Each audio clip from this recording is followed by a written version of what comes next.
Hello and welcome back to my channel. Today we are diving into a crucial topic, caching. I'll break it down step by step, showing you how it applies to real-world scenarios. Let's get started.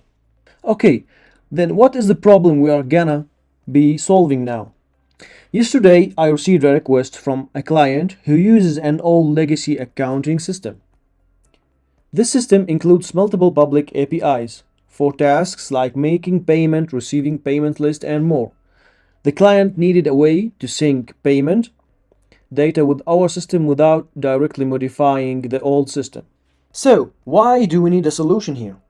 In this case, syncing data between our main system and the legacy system need to call the API multiple times to get payment list and to payment details. While this approach works repeatedly, calling the API can lead to performance issue. Why?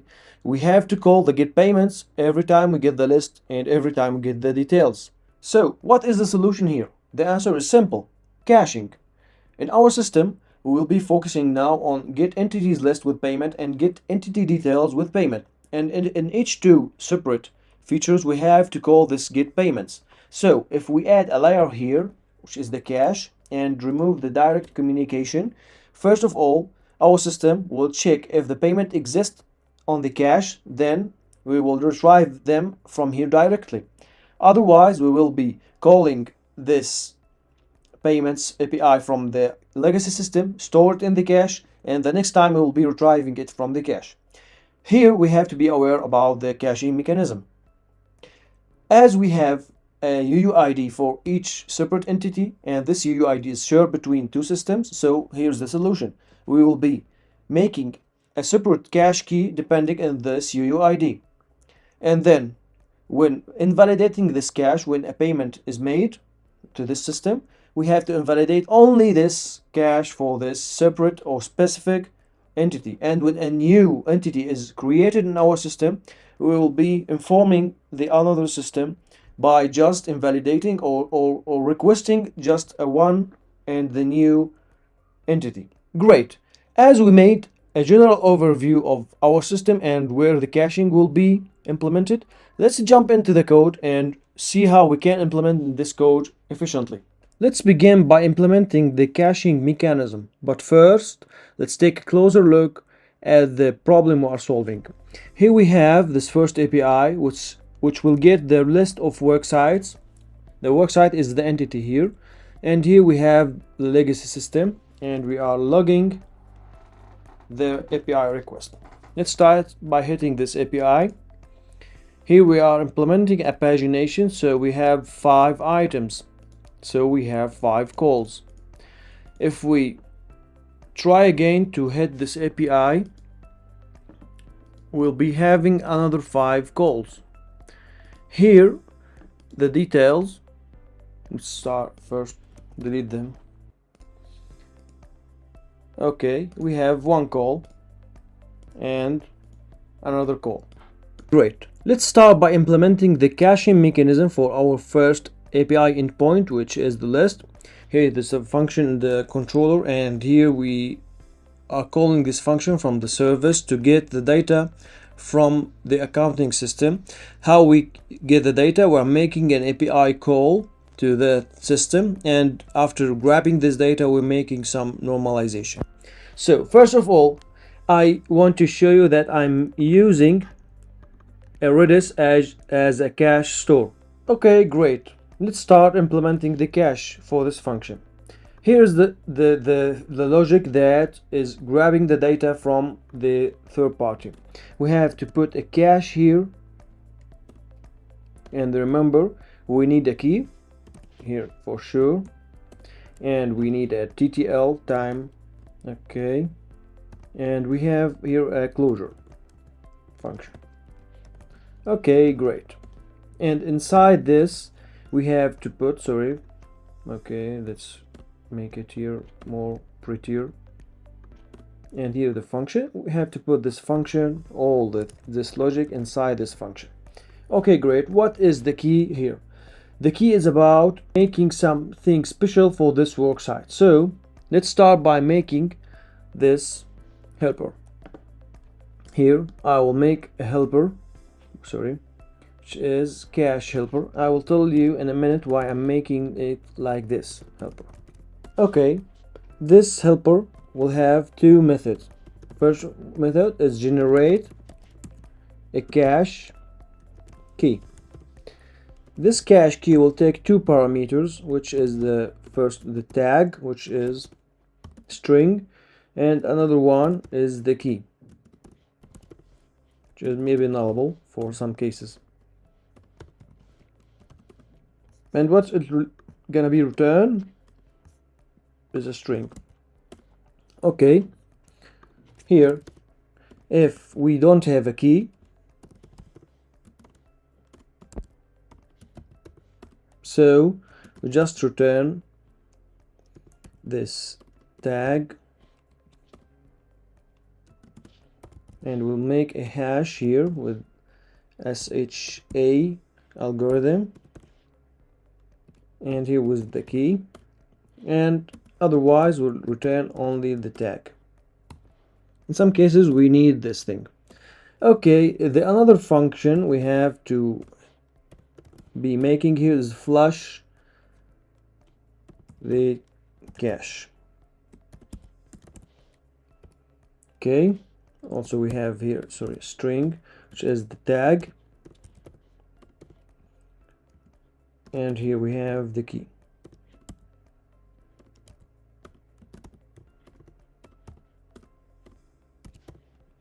And this is void function. Great. What this function will be making, first of all, it will be making a forget for the cache key.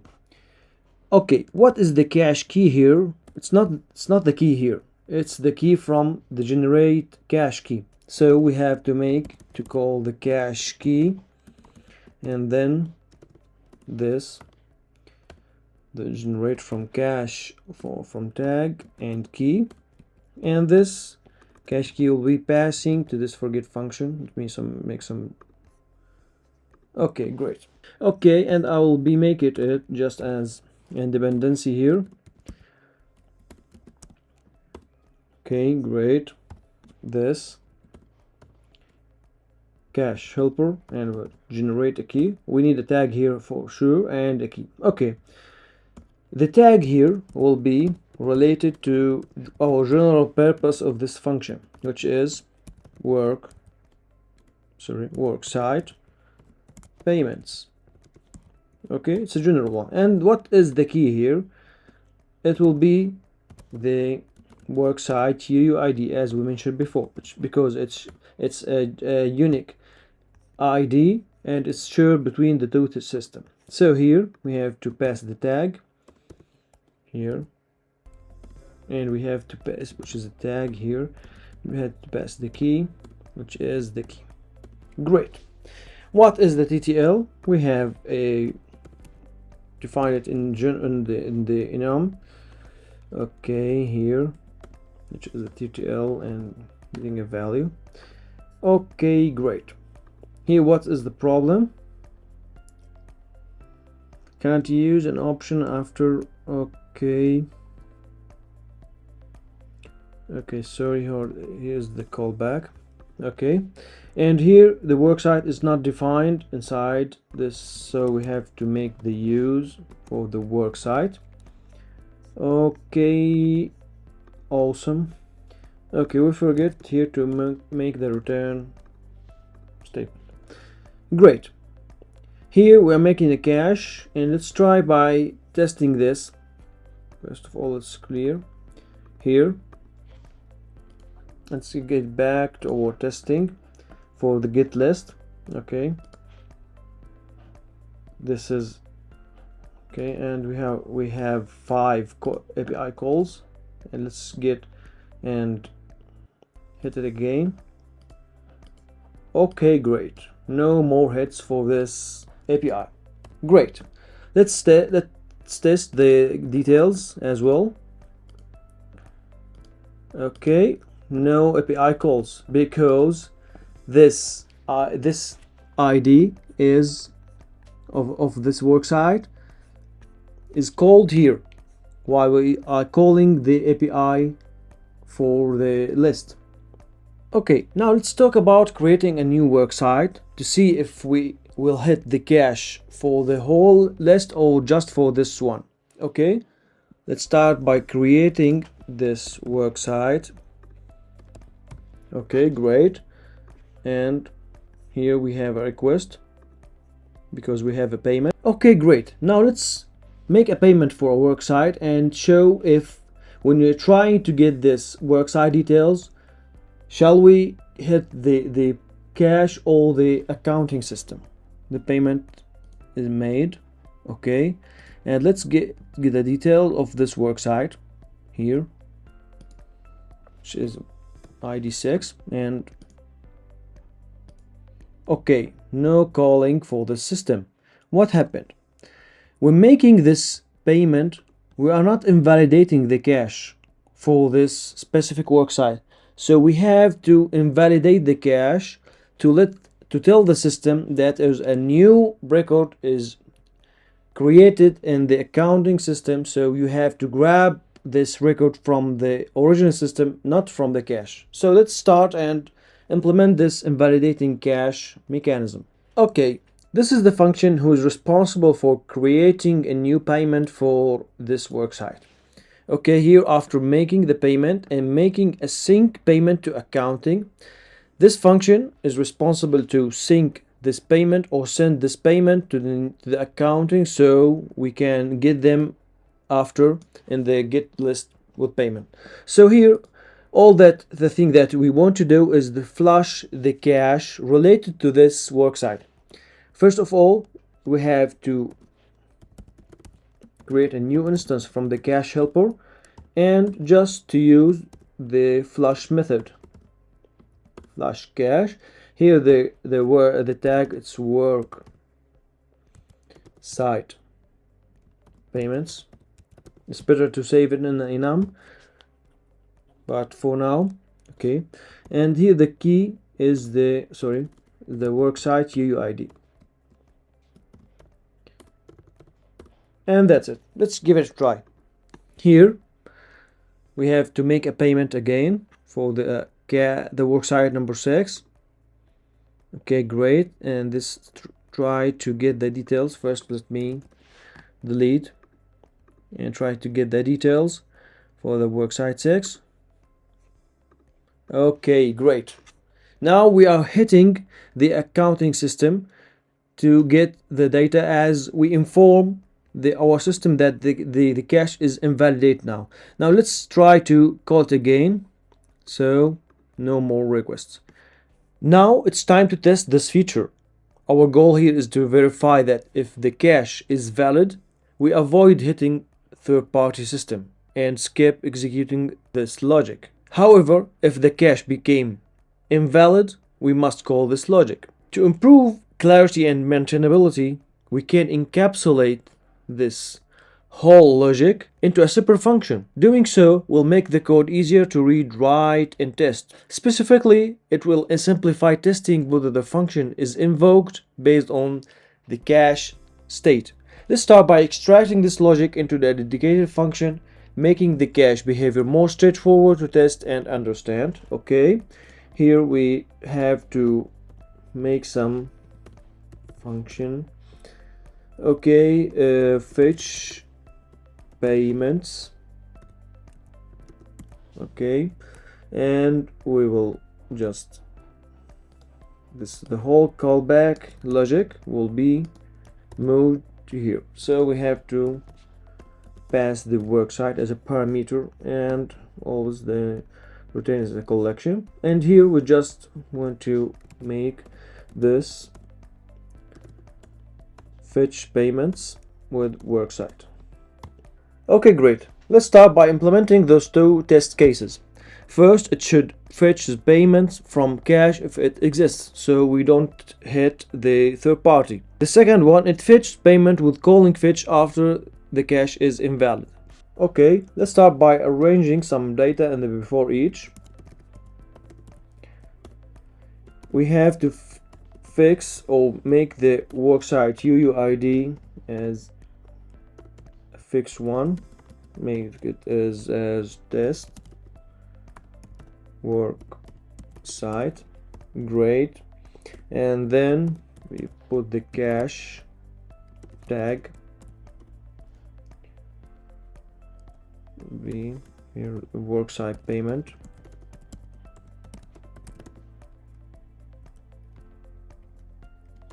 Great. Then we have to make or generate the cache key. This cache key helper method. It's just a new cache helper. Defining it. Okay, and here the cache key. Why we are doing this thing? Because we will need it in more than one test, so we have not to repeat the whole thing here. And here we have to generate the key with cache tag, and here the key, which is the worksite UID. Worksite and UID. Okay, great. Now let's jump into the test. Okay, as we are using the Salon package for HTTP client, let's make some mocking here. They are written on the document, just the mock client, to take here a request and mock response class. Here just making some refinement. Okay, well, I'm mocking the client here, and start by making mocking the connector, which is new accounting. Sorry.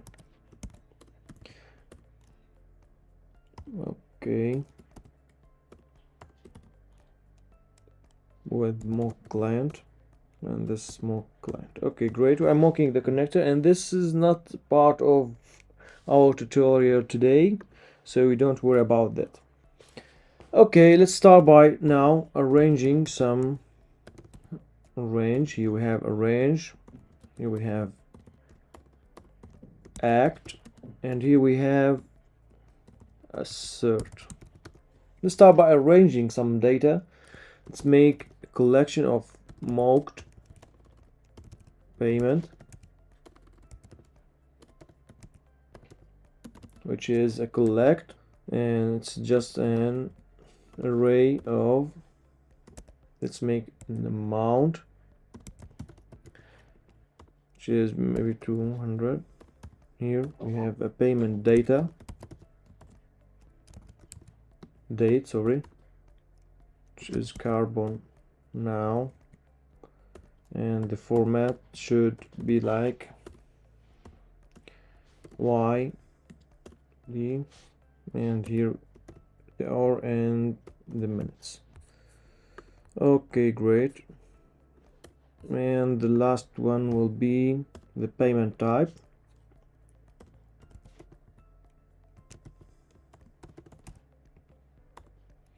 which is payment type enum, which is a cache here and value.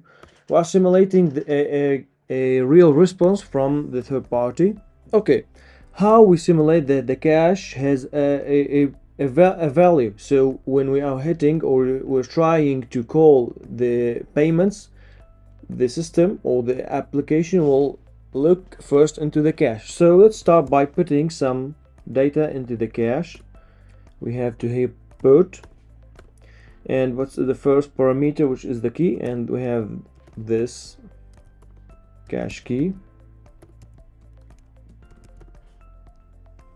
Okay, great.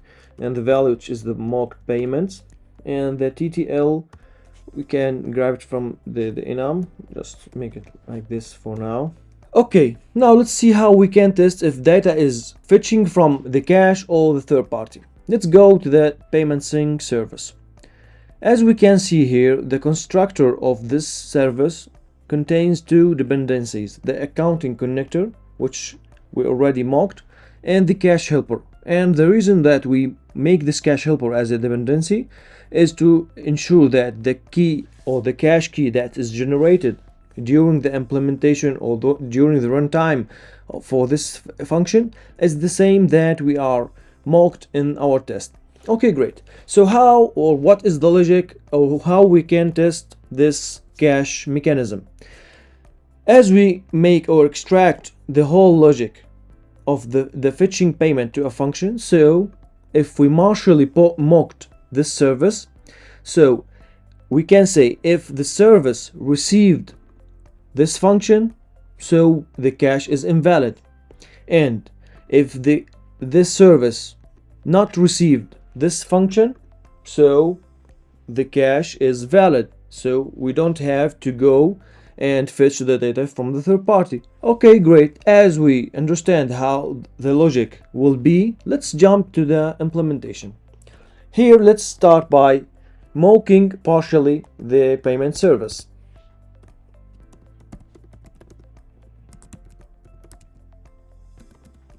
To use the mockery facade here, mock, and here's the payment sync service, and here we have to pass the constructor. Here we have the connector, and the second is the cache key helper. Cache key helper. Okay, great. So well, now we have an instance, and let's make it make partial. We don't want to mock all the functions. Now let's expect that the payment service here should not receive the fetch payment method, as we are putting here a value in the cache, so there's no need to hit this function. Okay, great.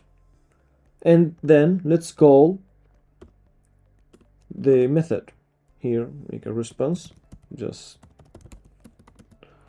and here the payment service, and get payment for worksite, and this is the pass the worksite. Great. And here, what is the assertion? The assertion that we expect response to equal, as you want to equal two objects, you have to use the to equal, and here's the mocked payment. Okay, great. We have made here the arrange by defining a mocked response. We're putting a value in the cache, we're partially mocking the service, and we expect not to receive this function as the key has a value. And here the response or the act, we are calling the get payment for worksite, and the assertion here to be have an equal between the response and the mocked one. Let's start by running the test.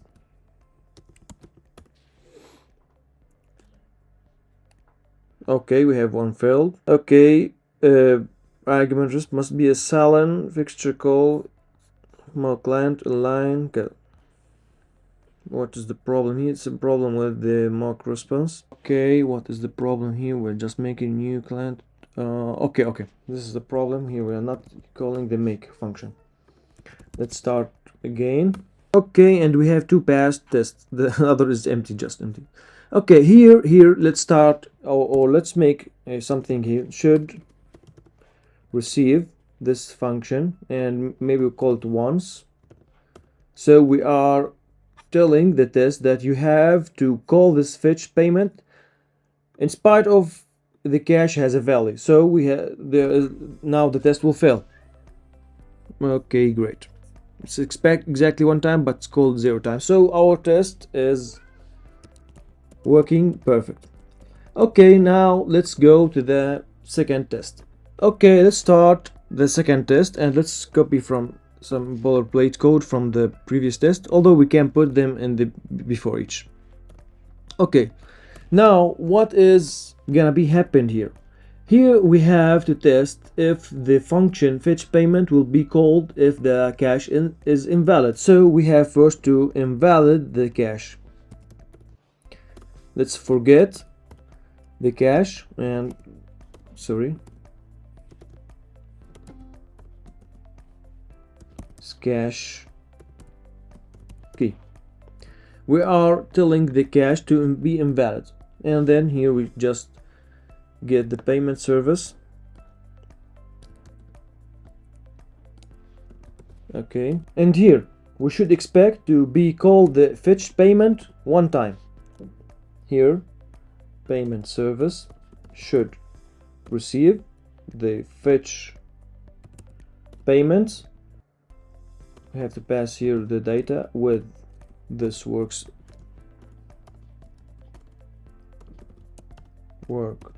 site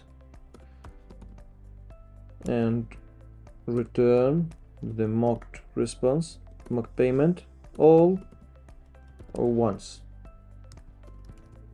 Great. Here the act as a response,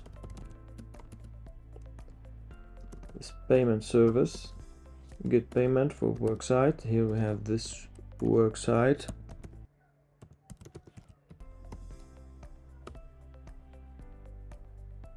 Here is the assert. Okay, we are expecting response to equal the mocked payment. Okay, great. Let's start the test. Okay, and we have to pass test. Okay, great, but I think I made some mistake here in the previous test. Here we are expecting the response, but we have to expect the cache value to be equal to the mocked payment. Cache